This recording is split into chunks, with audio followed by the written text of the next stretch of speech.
Mais uma semana, rapaziada. Mais uma semana de The Ones Who Live saindo pra nossa felicidade, tá ligado? É o seguinte, meus amigos. Episódio 3 da primeira temporada de The Ones Who Live. Eu digo da primeira temporada porque eu acho que eu tenho quase certeza que talvez a gente tenha mais de uma temporada dessa série, tá? Já foi confirmado que teremos segunda temporada de Daryl Dixon. Já foi confirmado que teremos uma segunda temporada de Dead Foda-se também. Então, meu amigo, eu acho que vai ter sim uma segunda temporada do melhor derivado de The Walking Dead também, né? Ones Who Live continua nos agradando aí no seu terceiro episódio. Agora, depois da finalização deste dito cujo, a gente chega oficialmente na metade da temporada. É, meu amigo, já foi metade da série. A pergunta que não quer calar depois disso, né? Só se fala de outra coisa. É se a peteca continua no ar, meus amigos. É se a gente continua mantendo o padrão The Ones Who Live aqui nesse terceiro episódio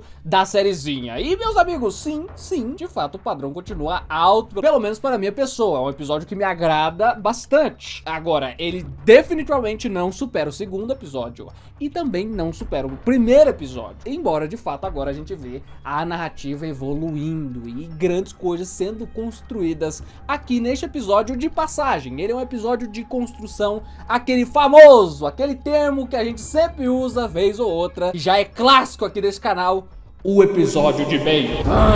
Sim, não tem nenhum clímax acontecendo aqui, embora o episódio tenha, assim, a sua curva narrativa, os seus grandes momentos, o ápice dele é o final, que é o clímax do episódio, mas ele não tem nenhum grande momento como tinha o primeiro e o segundo episódio. Ainda temos momentos interessantíssimos e alguns, no mínimo, intrigantes, mas não acho que esse episódio esteja no nível ali do primeiro e do segundo episódio. Talvez ainda mereça um 8. Vamos ver isso no final da análise. Mas vamos começar com o conceito. Agora a gente tem esse episódio praticamente deles lidando com o elemento Michonne na comunidade e o quão complicado é manter este belo e absoluto A nessa comunidade sem que dê problema. E agora, sem o Okafor para encobrir os passos e os rastros destes delinquentes que são antes Rick e agora Michonne, sobretudo, o cerco começa a fechar e o início do episódio já serve pra dar a gente essa sensação que a gente já havia sentido muito no primeiro episódio, mas aqui é muito acentuado, porque agora não é só a vida ou a fuga do Rick que tá em jogo, não, é a fuga e a vida da pessoa mais importante pro Rick, que é a Michonne. E perante esse desafio, perante esse sufoco que é, essa impotência que é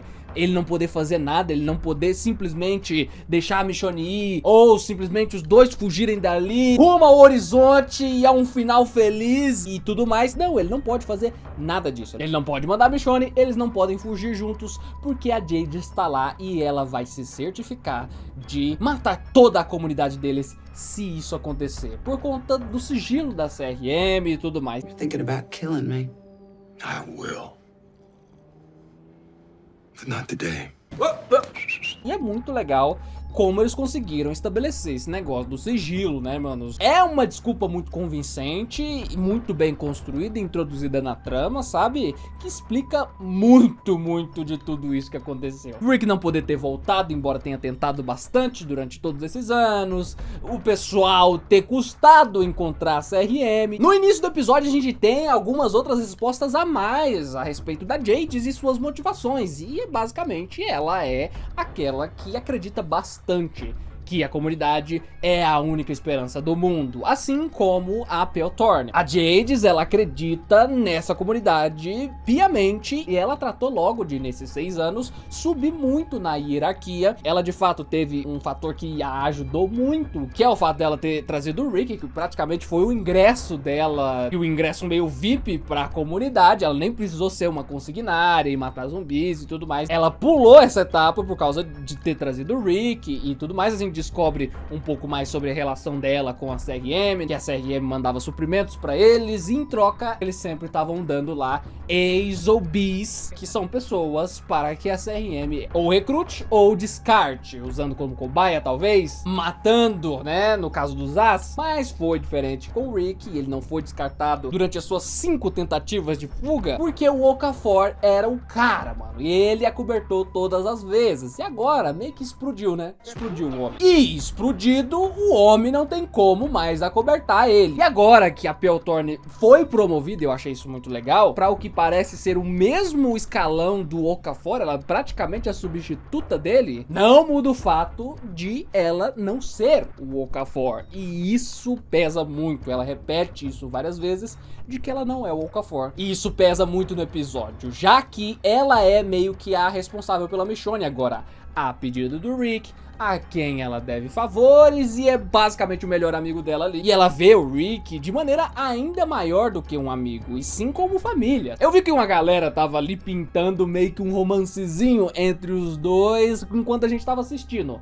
Mas, meus amigos, isso não é novela, não existe, e pelo menos pra mim isso tá muito bem claro, não existe nenhuma tensão amorosa por parte da Thorne em relação ao Rick. Não é novela, tá? Ela realmente adora o Rick e ela o vê como parte da família dela. Teve até gente falando que naquela cena lá onde a Peltorne mira na Michonne, pronta pra eliminar ela, aquilo ali foi ela tendo ciúmes do Rick e tudo mais. Teve gente falando isso, mas calma lá, rapaziada, vai segurando aí. Ela tá mirando a Michonne porque a Michonne é uma ameaça à hierarquia dela, à carreira que ela tá montando na CRM. Uma vez que a Michonne fizer uma merda irreversível e ela não conseguir lidar com isso como o Okafor lidou várias vezes com as merdas do Rick, porque ela não é o Okafor, meu amigo, isso vai prejudicar muito ela. E ela deixa isso bem claro ao longo do episódio quando ela conversa com o Rick, logo após ser promovida. Inclusive, uma cena muito fofinha, aquela lá. A Michonne é um risco à carreira dela. E é por isso que, naquele momento, ela até considera matar a Michonne ali no meio por ela ter desobedecido ordens. Segurança, pelo que a gente viu nesses 3 episódios, é o pilar maior da CRM, o sigilo e a segurança. Eles colocam isso acima de tudo, ao ponto de matar pessoas que podem sequer representar um risco para o descobrimento daquele lugar, daquele oásis, entre aspas, que é o CRM. Agora, nesse primeiro ato, também tem um outro momento que eu achei bem marcante e bem interessante que eles constroem aqui, que é a tentativa de fuga, que no primeiro momento você fica pensando, os dois vão tentar fugir da comunidade? Isso seria no mínimo estúpido, né? Porque no início do episódio a gente já vê a Jade ameaçando a comunidade inteira do Rick caso eles tentem fugir. Então a gente vê assim essa cena sendo construída de maneira meio enigmática, o Rick saindo, você vê a Michonne saindo, eles trocando bilhetes. Eu acho inclusive todos os momentos da Michonne e do Rick trocando informações do episódio muito interessantes. Eles fingindo que não se conhecem, seja ele conversando com ela em público, ou seja ela conversando com a Thorne e o Rick ali do ladinho, e eles tendo que fingir demência, mano, fingir que eles não tão loucos pra se pegar ali mesmo. Eu acho que é uma experiência visual muito divertida de assistir, saca? Eu acho que é bem entretenimento vibes mesmo. Mas tem esse momento aí, onde o Rick, na verdade, estava construindo a fuga da Michonne, e somente dela, da comunidade, porque o Rick estando ali, ele poderia encobrir toda a fuga da Michonne, porque a Michonne é muito menos importante dentro da hierarquia do que o Rick, e o sumiço dela seria mais fácil de acobertar, e portanto o Rick, tendo a patente que tem, talvez conseguisse o fazer, mas ele teria que estar dentro da CRM. Eu achei que foi uma saída bem interessante, né? Um jeito de distanciar os dois personagens e um obstáculo a mais, e faz sentido com o personagem do Rick, porque o Rick coloca aqueles que ele ama acima até do próprio bem-estar, acima até dele próprio. O Rick Grimes é isso, né? Não é à toa que ele explodiu uma ponte pra salvar a própria comunidade, pra salvar os seus. Ele coloca a sua vida em detrimento da sua segurança, ele coloca os seus interesses em detrimento da segurança daqueles que ele ama. Então eu acho bem legal pro personagem esse negócio de ele forjar ali a fuga da Michonne e tudo mais. E mais legal ainda, o fato de que a Michonne é igual o Rick. Ela também se sacrifica pelos seus e ela não vai nessa fuga, ela não foge da CRM. Chegando lá e ela descobrindo que o Rick não vai com ela, ela simplesmente, meu amigo, do dia seguinte tá lá matando zumbi, mano. E como mata zumbi, mano? Nem pra ela fingir demência, pra chamar menos atenção e tudo. Não, ela tá lá matando com ódio. Primeiramente porque ela tá desapontada, né, do Rick. Ela ainda não entende muito sobre todos os conceitos, não se deu tempo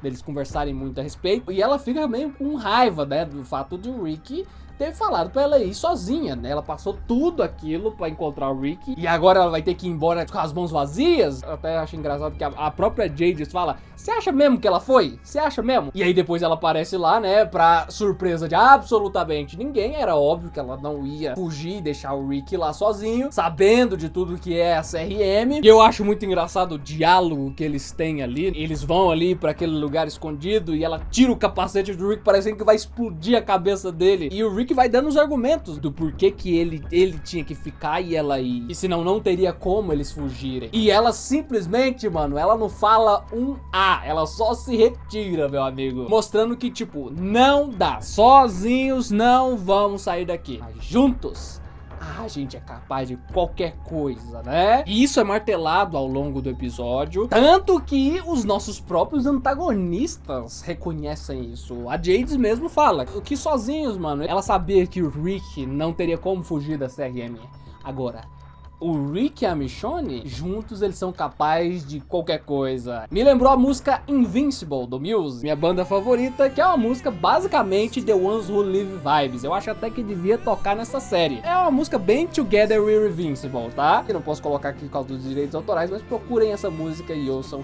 É bem legal, bem foda, bem foda. É a minha música pra esse casal. É toda a energia que esses dois emanam nessa tela, tá? Agora, respira quem achou muito emocionante aquela cena em que a Michonne encontra a barraquinha, onde o Rick encomendou os desenhos da Michonne e da Judith nos celulares, né? Durante todos esses anos. Que cena foda. Finalmente a gente tem agora a explicação dos celulares, né? A origem deles. E também nessa cena que é muito fofa, mano. Muito fofa. Eles mencionando o Carl. Na hora que eles mencionam o Carl, você já fica... Você já fica, já pega do lado emocional, meus amigos. É muito do foda essa parte. E serve pra um pouco dessa confirmação, né? Pra Michonne acreditar um pouco mais, né? Believe a little bit longer. Como dizia o nosso querido e eterno anão Net. E como o próprio celularzinho dizia. Ela vendo ali que o Rick, o tempo todo, durante todos esses anos, pensou nelas, tentou várias vezes voltar pra elas. E ali você tem a confirmaçãozinha, sabe? Aquele momentinho bem calorzinho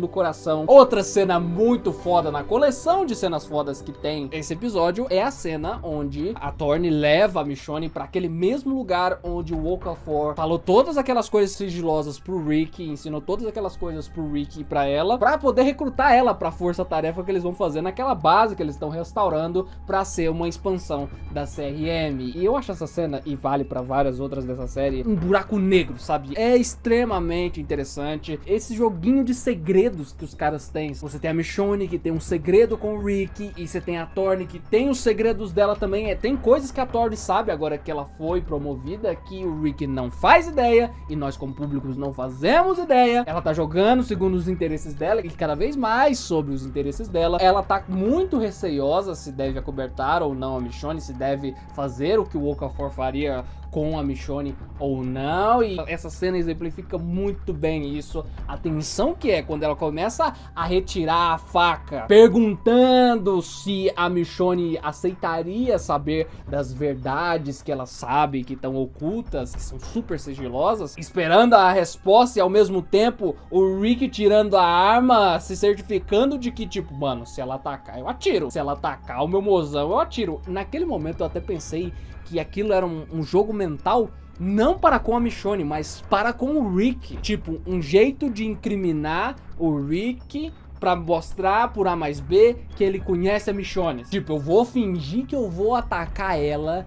E o Rick, meu amigo, se ele conhece essa mulher, ele vai fazer menção de me atacar. Mas no final não era isso, né? Ela viu a arma e até que faz sentido. O Rick reagiria de qualquer forma, sabe? Conhecendo a Michonne ou não, ele tá tentando prezar pela segurança e ele não quer que a Michonne seja descartada. Tudo que ele tá fazendo é por causa disso. Então meio que faz sentido de qualquer forma ele tirar a arma. Ele confia na Michonne e ele confia na Dana também, entendeu? É basicamente isso. Daí a gente tem o terceiro ato do episódio, que é quando eles vão pra aquela nova base. E as tomadas daquele lugar é bonito, viu?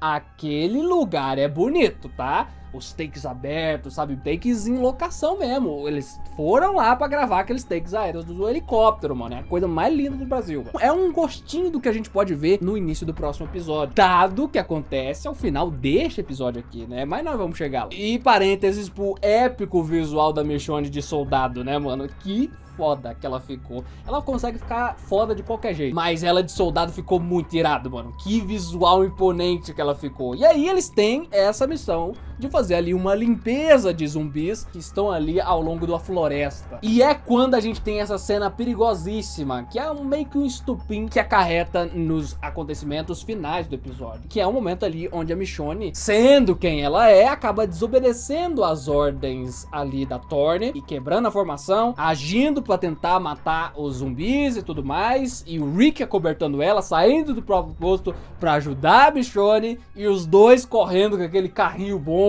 pela floresta e tudo mais. Tinha um momento bem interessante, sabe? A explosão depois acontecendo, eu achei muito bem feito e tudo mais. Eu até tomei um susto, mesmo sabendo que aquele negócio ia explodir, eu tomei um susto mesmo assim. Muito foda. E depois, aquele momento, aquele pico de estresse que a Thorne tem, depois que tudo isso acontece, de cogitar dar um fim na Michonne ali mesmo, porque a Michonne estaria se transformando num verdadeiro problema. E eu acho, meus amigos, que a Thorne, ela tomou atitude tão drástica assim, ela quase matou a Michonne ali no ato, não fosse pelo Rick talvez, porque ela sabe de coisa. A Thorne tá sabendo de coisa, sabe? A lavagem cerebral tá rolando, tanto nela quanto no Rick, só que nela parece estar mais avançado. Eu acho que, para além da Thorne querer seguir os passos do Okafor, que era uma peça diferenciada nesse tabuleiro, talvez o General Bill, que a gente vê que ele teve uma conversa com a Thorne, agora a Thorne tá sabendo de muito mais coisas do que ela sabia antes, agora que ela subiu de patente, ela parece muito mais uma peça da CRM do que uma peça do Okafor, por dizermos assim. Ela parece muito mais uma peça subordinada do General Bill, sabe? Parece que o General Bill conseguiu fazer a cabeça dela, porque ela parece cada vez mais fazer parte do sistema. Se no primeiro episódio a gente via ela querendo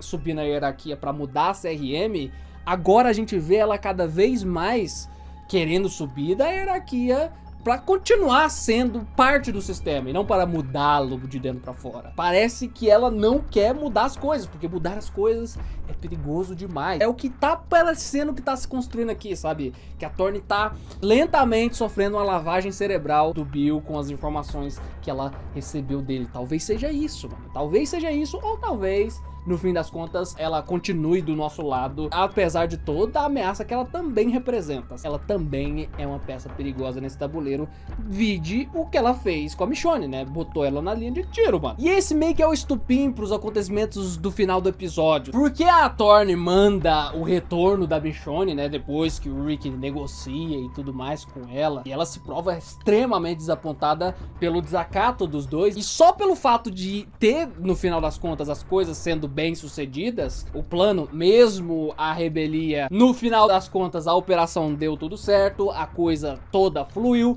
mesmo os dois saindo do posto, e talvez até por conta dos dois saírem do posto. Entretanto, de qualquer forma, ela reconhece aquilo como um desacato e ela se prova arrependida de ter confiado na Michonne e tudo mais. E é aí que vem a parte que eu acho que é mais passível de crítica desse episódio, porque eu acho esses últimos 3 minutos do episódio aí meio corridos demais, sabe? Assistindo numa segunda vez, eu assisti 2 vezes pra gravar essa análise, né? Uma vez em live com a galera e uma segunda vez sozinho, quieto, prestando bastante atenção em tudo pra não deixar passar nada ou deixar passar o mínimo possível. E aí, beleza, numa segunda assistida, o timing me pareceu um pouco melhor, sabe? Mas na primeira assistida, principalmente, me pareceu muito rápido o jeito que tudo aconteceu no final. Primeiro, a decisão do Rick após a Michonne ver a Jade, enfim. Depois da decisão da Michonne no final do episódio. O Rick meio que termina com a Michonne ali, né? O Rick falou que a gente não vai dar certo,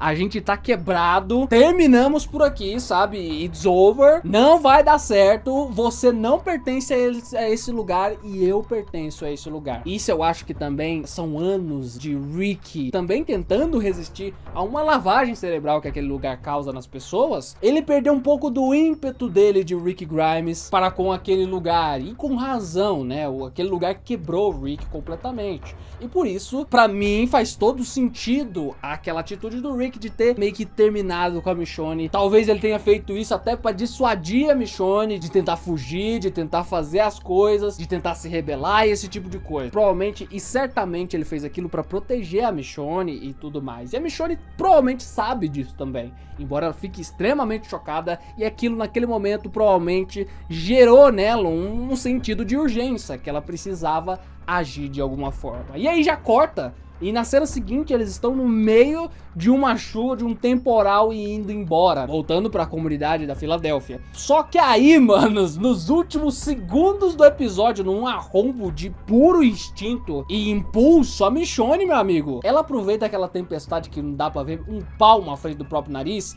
e provavelmente sabendo que deve ter água ali embaixo deles e que o helicóptero tá voando baixo por conta da tempestade, ela só decide ir de tchau, obrigado, mano. Ela abre o bagulho, puxa o Rick e os dois se jogam do helicóptero. Tchau, obrigado! É muito abrupto, você fica extremamente surpreso, e eu tô gostando que todo o episódio tem pelo menos um momento what the fuck, sabe? Um momento assim, tipo, Okafor explodindo, sabe? O Ned levando um tiro, o reencontro, e agora eles pulando do helicóptero, mano. Que é muito abrupto, é legal. A cena toda ali, em questão de composição, em questão técnica mesmo, ela é muito legal. A chuvona, assim, deixa tudo, o campo de visão, você não vê porra nenhuma ali, mano. Eu acho bem legal a estética e tudo mais. Mas eu acho que ela é corrida, sabe? Eu acho que essa cena, talvez se ela tivesse um minutinho a mais ou dois, todo esse momento final, desde o momento em que a Jade aparece até o momento em que o episódio acaba, se fosse um pouco mais alongado, talvez eu não torcesse tanto o nariz. Lembrando, eu não discordo de absolutamente nada das decisões que tomaram aqui. Eu acho legal, Eu entendo porque que a Michonne possa ter tomado essa atitude. Eu entendo que talvez possa ter levado a Michonne tomar essa atitude. Eu também entendo as atitudes do Rick de ter terminado com a Michonne ali no final. Eu entendo o caminho mental do Rick e da Michonne também. Porque eu imagino que, como ela viu o Rick dizer que o único jeito de uma pessoa fugir da CRM é se outra pessoa acobertar eles, eu imagino que quando ela descobriu que a Jadis também está ali, e ela, só de olhar pra Jadis, já sabe que a Jadis é de altíssima patente, ela deve ter olhado pra ela e pensado, uma aliada. E aí, com o estalo de urgência que o Rick colocou na cabeça dela por tá meio que jogando tudo pro alto, fez com que ela tomasse essa decisão impulsiva, uma jogada arriscada de pular do helicóptero em movimento, mano. E, meus amigos, o próximo episódio vai começar muito maneiro. Eu quero muito saber como eles vão sobreviver a essa, saca? É óbvio que dá pra uma pessoa sobreviver pulando na água, mesmo se ela tiver, sei lá, 50 metros de altura. Ela só tem que cair do jeito certo. E mesmo assim é uma pancada de concreto, mano. O bagulho é tenso. É sobrevivível? Sim, como várias pessoas sobrevivem a quedas assim e tal. Tem o jeito certo de pular de alturas assim na água e tal. A gente sabe que tem água ali pra todo canto naquela região, então provavelmente eles pularam na água. E eles não estavam de paraquedas, sabe? Eu até olhei de novo, não estão de paraquedas. Eles vão cair queda livre, mano. Tem que cair direitinho, senão fudeu. Mas super deu pra entender tudo isso. Agora, o que pecou pra mim, eu acho, nesse final, é um pouco do ritmo, que eu achei meio corrido demais. Talvez esse ritmo seja valorizado com o próximo episódio. Talvez no início do próximo episódio a gente tenha cenas da Michonne explicando do porquê que ela tomou essas atitudes de maneira mais clara e tudo mais, pra gente entender melhor o caminho mental que ela fez, que eu imagino que é mais ou menos esse. E também o Rick explicando do porquê que ele fez aquilo de maneira mais detalhada e tudo mais, assim, valorizando o episódio anterior, no caso aqui o episódio 3. Eu acho que se isso acontecer vai ser muito bom pro episódio 3. Essa é a minha única crítica, sabe, meu único ponto assim que eu acho que é meio, que parece que tá um pouquinho solto, sabe, mas nada demais também, nada que tire esse episódio de tomar uma nota 8 na cara, sabe, um 8.0 sólido é a nota que eu dou pra esse episódio, porque esse pequeno detalhe eu acho que não apaga em nada todos os momentos que esse episódio teve, que foram bem legais, o ritmo do episódio que é absurdo. O episódio tem quase 50 minutos e passa como se tivesse 30 no máximo. O episódio te engole. E mais do que isso, os momentos finais são legais. Eles só pareceram-me meio rápidos demais. E aí vamos ter que esperar o próximo episódio pra ver se é isso mesmo ou se é só uma impressão por causa que a gente só viu esse episódio. Já aconteceu outras vezes esse tipo de coisa. Pode ser também um pequeno pecado da direção, porque esse episódio eu percebi que ele tem uma direção muito mais básica do que os dois primeiros. Os dois primeiros foram dirigidos por uma dupla de mulheres que eu achei muito interessantes, né? A direção do primeiro e do segundo episódio é muito interessante e muito diferente, né, do que a gente tá acostumado, porque são diretores que nunca dirigiram The Walking Dead. Já o diretor desse episódio já dirigiu The Walking Dead, e esse episódio, por mais que ele seja grandioso ainda, muito bonito, muito bem feito, ele é um pouco mais básico na montagem, na direção, ele é mais simples, o que não tem problema nenhum, mas pode ser que esse seja o motivo desses 3 minutinhos finais serem um pouco meio corridos. Mas pode ter sido tudo proposital e era pra ter sido corrido mesmo. Se essa foi a intenção do diretor, pra te causar um estranhamento, né, pra te causar surpresa por ter sido abrupta, porque aquela cena da Michonne abrindo a porta do helicóptero e pulando, meu amigo, é pra te causar um susto, né? E talvez essa montagem super abrupta faça com que você saia da sua zona de conforto, potencialize essa cena final. Talvez seja. Vamos descobrir com o tempo, com o próximo episódio, quando a gente tiver o quadro todo pra analisar. Mas e você, meu peixe? O que você acha desse episódio? O que você achou de toda a projeção? Você concorda com as minhas colocações? Comente aqui embaixo na área dos comentários. Vamos prosseguir no debate. Amanhã tem react do episódio editado aqui no canal. Teremos também logo análise da promo do próximo episódio, que, olha, parece que tá muito legal, muito promissor, tá? Eu acho que o próximo episódio vai ser um dos melhores. Tá tudo armado pro espetáculo do próximo episódio acontecer. Também deixa o like no vídeo pra impulsionar ele pra internet mundo afora, para que mais pessoas tenham acesso ao mesmo. É muito importante. Se inscreve no canal também pra receber mais vídeos como esse. E aí no canal tem O Próximo Mundo, a nossa série pós-apocalíptica ambientada no Brasil, meus amigos. É, uma animaçãozinha, 4 episódios estão no ar. Um apocalipse zumbi no Brasil. Já pensou? É exatamente o que é essa série. Eu fiz ela praticamente sozinho. Comi o pão que o diabo amassou e continuo comendo, porque ainda faltam 2 episódios pra terminar essa primeira temporada. E estou trabalhando dia e noite neles. Em breve novidades a respeito. Enquanto isso, assistam lá os primeiros 4 episódios, quem não assistiu ainda, é claro. Mais uma vez, muito obrigado por toda a audiência, por ter assistido até aqui. Até mais e valeu!